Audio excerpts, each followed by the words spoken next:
한반도 평화에 대한 논의가 어느 때보다 활발히 진행되고 있지만 북한의 인권은 여전히 변화가 없습니다. 세계 인권의 날을 맞아서 왜 북한 인권 문제를 해결하는 것이 중요한지 살펴봤습니다. 김인혜 기자입니다. 북한 인권 문제를 고발하는 영화 더 월입니다. 정치범 수용소에 끌려가게 된 주인공 소영이 마주하는 북한 체제의 현실과 처참한 인권 실태를 정치색을 배제한 채 객관적이고 냉정한 시선으로 그려냈습니다. 유엔 북한 인권 특별 보고관은 최근 유엔 총회에 제출한 북한 인권 상황 보고서를 통해 북한 내에서 조직적이고 광범위한 반인도 범죄가 자행되고 있다고 밝혔습니다.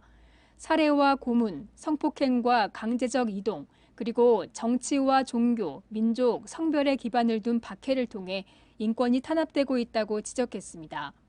국내 북한 인권단체들은 1년 전과 비교해 한반도에서 많은 변화가 있었지만 북한 인권은 제자리 걸음을 하고 있다며 올해 70주년을 맞는 세계 인권 선언에 따르더라도 인권 없는 평화는 있을 수 없다고 지적했습니다.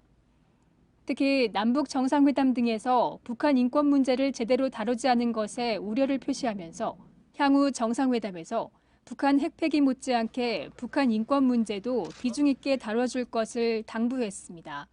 북한 인권을 외면하면 과거처럼 아무리 남북 관계가 발전되어도 우리 국민의 개인과 또 기업의 재산이나 생명을 보호할 수가 없다고 봅니다. 그만큼 북한 인권 문제는 남북 교류 시에 반드시 같이 요구해야 할 문제라고 봅니다.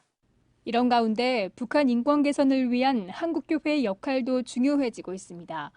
북한 선교 전문가들은 신앙의 자유가 없는 북한 주민들이 하루빨리 복음을 접할 수 있도록 교회의 움직임이 필요하다며 무엇보다 한국교회가 하나로 연합해 끈기와 인내를 갖고 복음 선교를 해나갈 것을 강조했습니다. 정치적인 상황에 의해서 너무 많이 흔들려 왔으니까 그런 부분에 있어서 좀 중심을 잘 잡을 수 있겠는가. 중심은 성경이 중심이 될 수밖에 없고요. 그 성경의 가르침은 용서, 화해, 평화 이런 가르침이기 때문에 이것을 흔들림 없이 계속 하는 것이 우리의 역할이 아닐까 그렇게 생각을 합니다.